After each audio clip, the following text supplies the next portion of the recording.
Hello, students on Ice Alumni. This is our final session of the 2025 annual or the anniversary alumni summit. So we are here with Nicholas Castel. He's going to be doing some question and answers about his the movie that he produced back in, was it 2017, Nicholas? Is that correct? That's it. In the footsteps of our ancestors. So if any of you folks didn't get the opportunity to watch the movie before we do the question and answer, I think a good way to start this would be just to play the 2-minute trailer, and then you might be able to generate some questions before we get it going. So I'll just start that, and then we can start with our Q&A.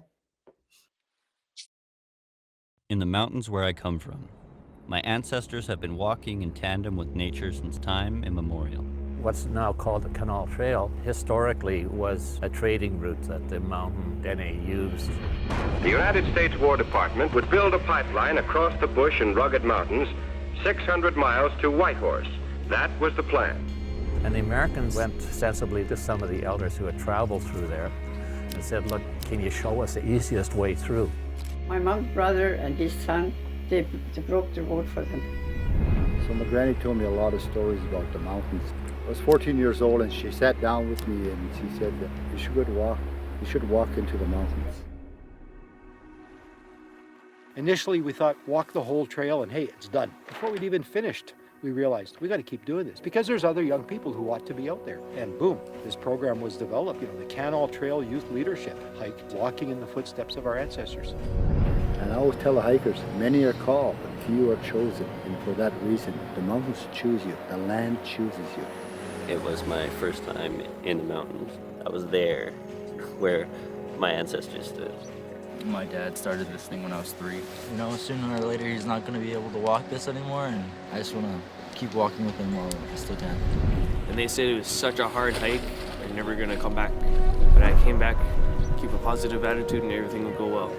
We all have a shared story now, and it just started with the simple act of walking together on a trail. In the mountains where I come from, I've become encased in history, that of my ancestors and that of a foreign soldier. I walk in their footsteps to keep our world alive, and in their footsteps, I am awakened.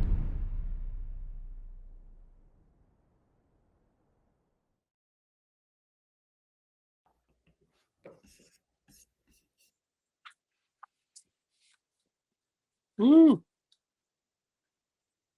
That was awesome. I got a Christmas ads coming up after after it was playing, but that was a phenomenal documentary you made there, buddy. Thanks, Scott. Yeah. Did you wanna give a few words about it before we start asking questions, or? Yeah, for sure. So I was just a small part of In the Footsteps of Our Ancestors. I got invited to help tell a story of a place that I was not from, but a place that I had a big interest in, and I think sparked by curiosity to learn more about the country that I was born in, especially after my Students on Ice trip.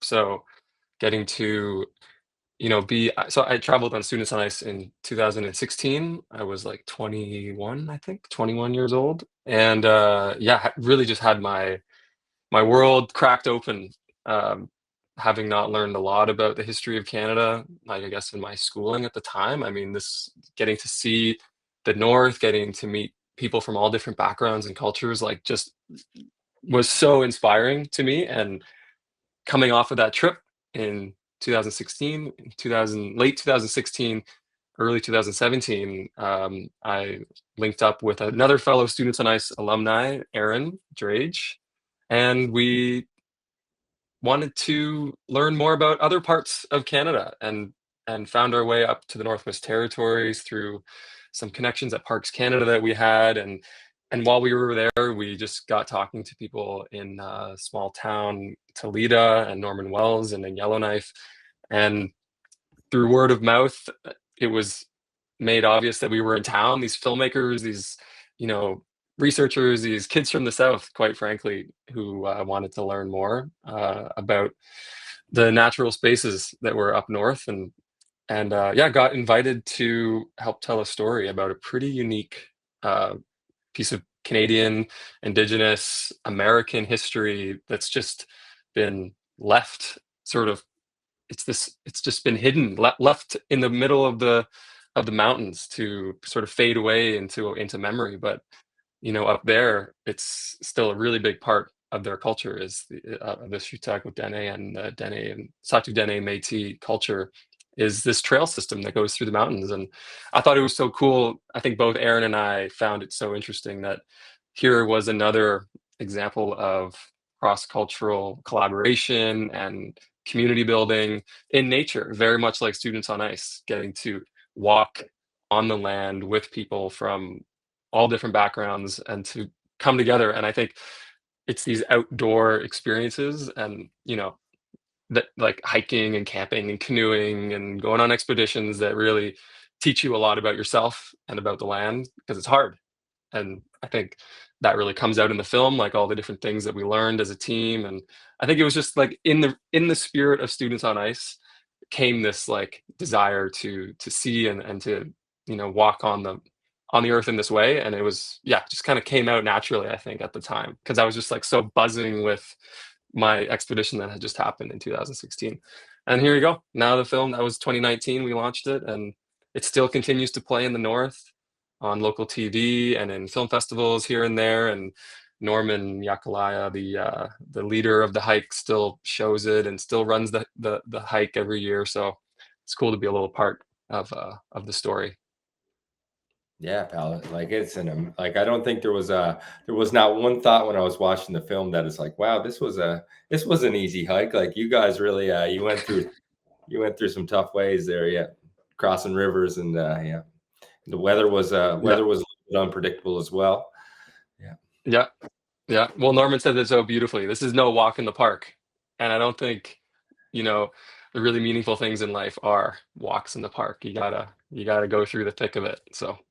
Totally, and you pulled the card that was the highest waters in 40 years, so it's like that wasn't working with you either when you're trying to walk through it, but made for a fantastic film for sure.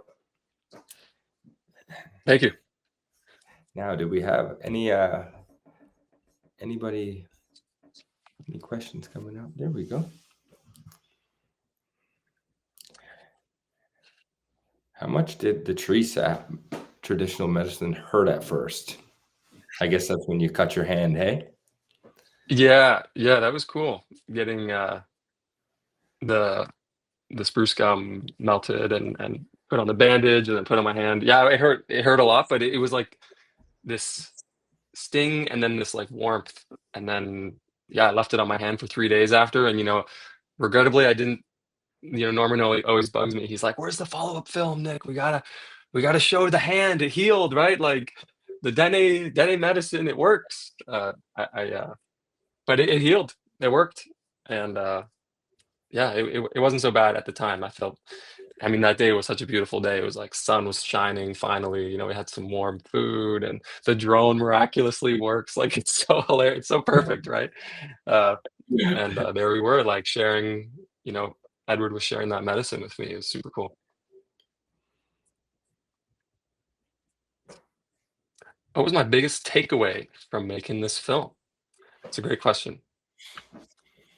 I think I kind of spoke about it a bit, but I think the idea that you should throw yourself into new experiences in life, and I think Students on Ice taught me that, right? Like we learn a lot when we try things. And at the time I had never made like a film before. I didn't know a lot about this place, and it wasn't an easy road. Stumbled through the act of making the film, raising the money, learning how to work cross-culturally. I think there's a lot to be said about that, like especially when we talk about some of the challenges that we face as a country moving forward, and like getting on the same page and getting to know one another.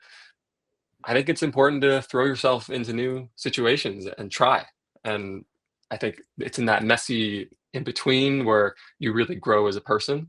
So that was my biggest takeaway. I think, like, try something new, throw yourself out there. You know, the good stuff in life isn't easy. It's hard. It's not a walk in the park, but the you know it really paid off. And I have lifelong friends. I have memories, core memories that I reflect on often. And I think we made I think we made a difference. I think getting to capture a story like this and share it is awesome.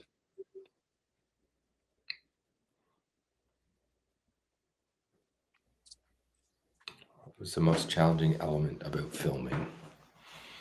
What was the most challenging element about filming? Yeah, it's like it's so wild. Like at the time I had never done anything like this. Like I just figured out the camera I should get in like a bag. I got a bag and we like lugged a tripod like through the mountains and stuff, and it was pouring rain. And uh it was challenging to make it work. But like, I don't know, it was so interesting. Like I was looking at the shots of like the river.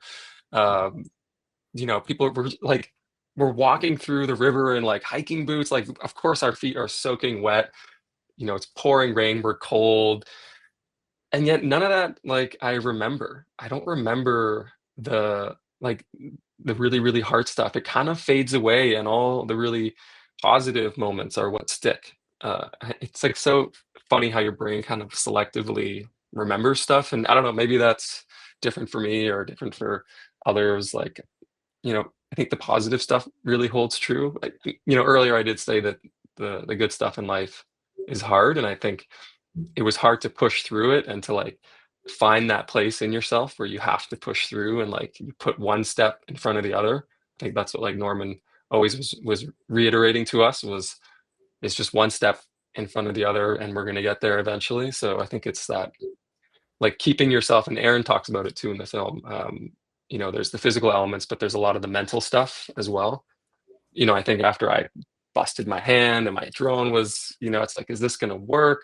Like, so you have to push through. And I think that's what like a good team and good leaders do, is they push you through and keep you going. So there was a lot of challenging stuff, but for some reason my brain has like sort of forgotten about it. And it's like, oh yeah, it was great. So Nicholas, with the filming, was there how many of you were dealing with the cameras when you were hiking? Yeah, it's a great question. So it was just myself and Aaron Drage, and then Jordan Lenny. Jordan, we sort of made contact with ahead of time, and actually I had spent some time with Jordan at a bush camp in the middle of the winter, -40, up on the Bear River in February under the Northern Lights. It was an awesome trip. So I knew Jordan a bit, and he got used to like the filming and stuff. So, but ultimately I had everything on my back, like in a huge backpack, and then Aaron and Jordan would carry the tripod or like the extra, gear that we had. But it was mainly coordinated by Aaron and I. And I think there was about 10 of us on the hike, 11 Wow. actually who hiked. So it was a small team, but Yeah. yeah. And the whole movie was shot with pretty much with you and Aaron behind the lens. Yeah. That Yeah, was and some help here and there from other folks who shot little other scenes that we couldn't make it to, like interviews with people. But yeah, it was just a straight shot, like, everything in one go, one camera. I didn't even have like a proper mic setup. I just had like a little mic on the top of my camera, and I didn't even know how to, like, I didn't know what I was doing. But it turned out.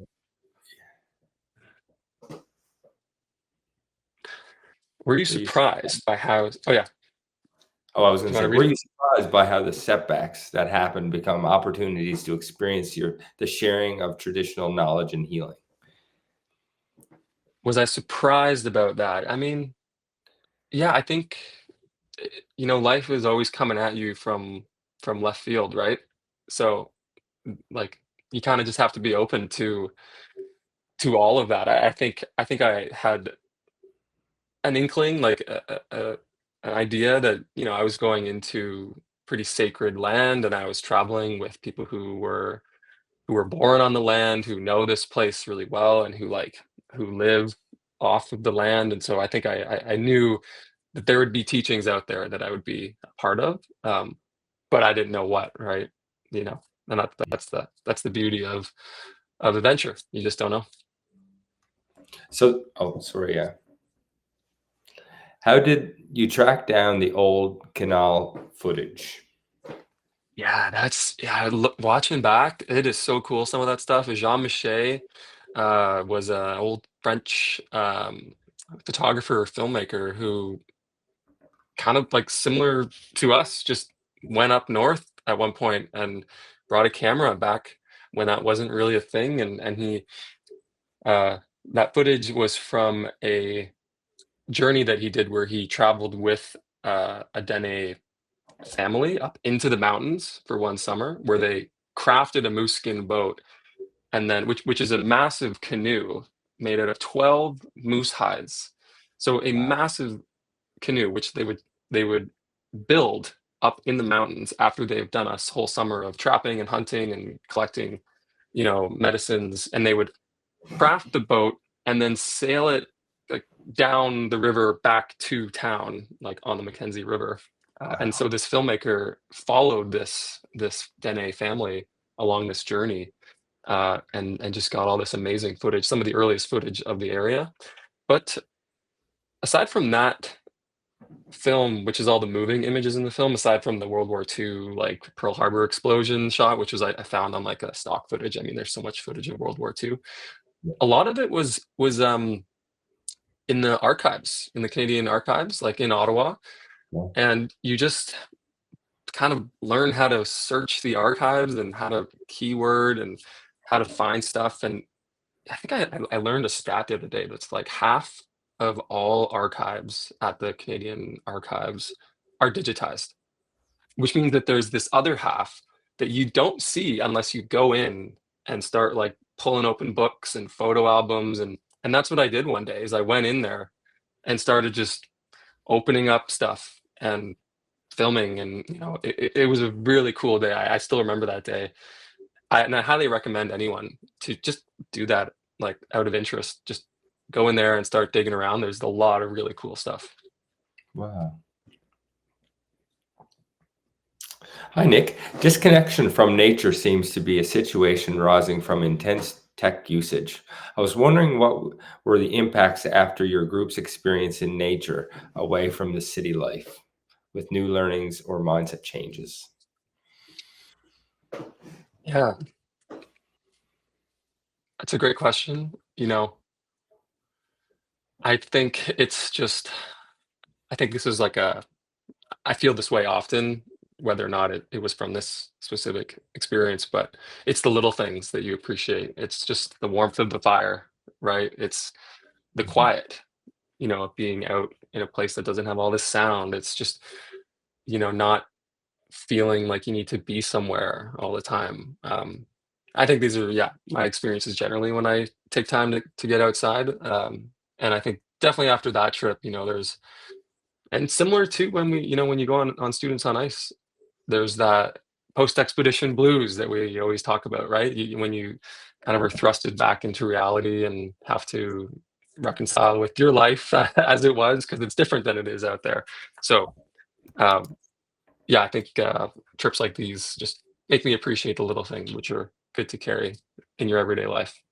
And I feel like too with the SOI expeditions, like almost every expedition you can kind of feel that as well. Like usually the first couple days on the vessel, like the kids are always, or the participants are always grabbing their phones, trying to get on the social media and like scrolling and not hitting any, because you got no bars, but like after day 3 or 4, everybody's engaged, and the cards start flicking on the tables and the stories start coming out and the jokes and the dances, so it's I feel like getting away. You kind of have to totally. And like, I always flip it on its head. It's like, okay, this is a time where I'm not with my phone.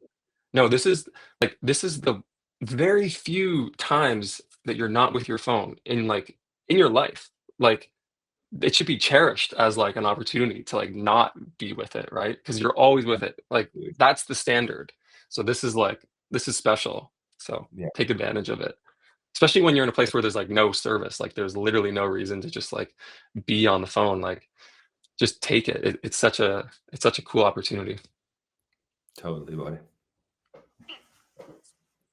With the theme of through lines that cross the landscape, the river, its valley, and people, and then the pipeline and the television line or the telephone lines, what did you learn about yourself in getting to the small part of returning of lines that connect inside of divide? Connect instead of. I think there's a bit more of that question. I think there is divide, like the tether line and trail. Wow, what an epic question. That is an awesome question. I'll drop it in our chat there if yeah, could you drop it in the chat? I'd love to just read it one more time. Nice, no Eric, problem. man, you're on it. I love it. Okay, with the theme of through lines that cross the landscape, the river, its valley, and people, and then the pipeline and the telephone lines, what did you learn about yourself in getting to be a small part of a returning of lines that connect instead of divide, like the tether line and trail? I mean, that's awesome. Yeah, I mean, I never, yeah, we after making, well, I know this was actually before, but when we were designing the project, Aaron and I, and thinking about how to refer to ourselves and the what we like and what we are trying to do in our communities, we came up with the idea of trails in tandem. So much like you're talking, Eric, in that question, like these trails that often, crisscross, we wanted to walk in parallel, like alongside our fellow hikers from this part of the world that we had never that we didn't quite understand. And I think that I still think about that expression, like trails in tandem, like let's walk more of life's trails in tandem, like alongside each other. With students on ice, we talk about like, we're same river, different canoes, we're all going in the same direction. We're all on one planet, right? So yeah, I think the idea of lines and crisscrossing, and there's a lot of that in the film. That's definitely a thematic element I didn't quite put together until now. So Eric, that's a cool observation. Let's see if there was yeah, that was a great question, Eric.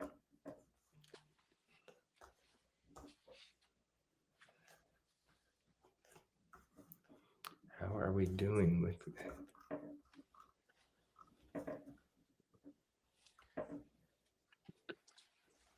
I think too, I'll just like mention one other thing that I was thinking about. Talking about the archives in Canada, and like upon rewatching the film today, like just history is so cool. There's so much epic stories. There's so many epic stories to learn about. And you don't even need to like pick up fantasy or pick up, you know, epic dramas or fiction. Like it's all right here. They're like to think about these men and women who would walk across this terrain, hundreds of kilometers through the mountain, with equipment that we would be like totally lost with, like we wouldn't have our Arc'teryx jackets and our splash pants. These people walk through the mountains with moccasins and you know sk- animal skins and furs, and like made it happen, and just to intermarry like across like vast distances, and to imagine these original trailblazers who guided this foreign entity, the American government, like the through the mountains, these Satu Dene and Métis uh, people who just like guided these foreigners, these like arrivers through the mountains is just incredible. Like the stories that are in there to imagine with your mind, and like to hear about when you talk to people in the area, and like definitely as we talk to elders and folks who had parents and siblings who had actually worked at Camp Cannell, like this was just the craziest moment in history. One of like a part of Canadian history that we definitely don't hear about very much, that the Americans just literally walked into Canada and started building a pipeline like up in Canada's north to supply a war that was somewhere out there, right? Like across it's the just world? fascinating. Across the world, like they would never see, they would never experience. And you hear stories about that too, all across the Arctic, like how people would supply for the war effort that was just some distant notion. So it's really fascinating, these getting to learn more about the history here. It was interesting to see that the surveyors got invaluable help from the locals to first establish the pipeline trail. How did the people in the local community feel about the pipeline when it was first announced? Yeah, it's a great question. They were sort of like indifferent about it. They didn't quite understand, I don't think, like what was going on. I mean, some of the, like Doris's the mother was talking about, it's a good job for her to go and work at Camp Cannell, and I think they were kind of excited by the activity and everything that was going on. But again, I don't think they fully understood like what was actually happening, that this was some war that was happening far away. But so yeah, I mean, I can't speak on behalf of the locals, but I think that was what I really picked up, was that this was, it was it was a lot of different things. It was excitement, it was confusion, it was, yeah, a moment to be part of something and to go out into the mountains. And I think the Indigenous people up in the Northwest Territories, the Sautudene Métis and the Shúhtagot'ı were quite honored to show people their land. And like, this is the really common part of history, is like the ness to share and to be like, yeah, I can take you through the land, I can take you through the mountains, like this is my home, like let me show you, like I'm really proud of this place. And so I think that's something to really to honor and respect, that these local people actually helped. They helped this foreign army like build this pipeline. It's pretty I don't admirable. think it would ever have been done without them. Like it's a No, definitely not. Oh, no. Did you see a lot of the remnants of the pipeline while you were walking through? Yeah, and we only hiked a small part of the trail, and I would love to hike the whole thing one day. Yeah. Norman keeps telling me I got to come back, but there's much more that we didn't show, and oil drums and cars and huge facilities and more telephone wire, and there's a lot to see. But in the stretch that we hiked, there was a lot of pipe that was just littered along the riverbed, and telephone wire. That, I think that was the most jarring, was to see telephone wire just sitting on the land. Yeah, seemed really destructive towards the wildlife, the telephone wire. So it's a bit of a crime to see. Mm-hmm. And they're actively cleaning it up. Lots more work that's going on the Sautú. Anyone, I think, who is interested in this, feel free to reach out to me, and I can put you in touch with some of the local people there who are actively cleaning it up still. They still have ambitions to make it a protected area formally, the whole Cannell Trail, and they want to protect it for future generations and protect it as a park. So they're looking for all sorts of support to make that happen. Wow. Mm-hmm. Oh, that's fantastic. I hope they can. I hope we can get more. I guess, or funding of some sort to help start that up. Oh yeah. Or manpower, whatever it takes. People power. Yeah, all of the above. All the above. Yeah. Awesome. Did you folks have any more questions for Nicholas tonight?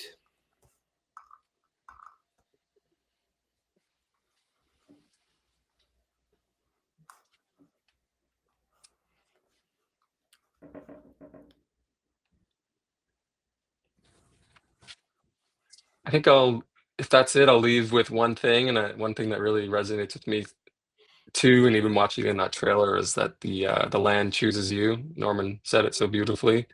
The mountains chose us to go there, and I think that's an awesome way to think about opportunities like this. Like, this is an opportunity, and I think it's super important to like jump on these opportunities and to throw yourself out there and make something special happen, and like be your true authentic self. And you just never know what could come out of it, and the friends you can meet along the way. But just believe that there's a purpose. I mean, I guess you give opportunities like this meaning and a purpose. It's easy to say no, and it means nothing. But if you say yes, like say yes and do it in a way that's like fully authentically you, and like that's gonna pay off for the rest of your life. So I think that's what Aaron, myself, and Jordan really did on this.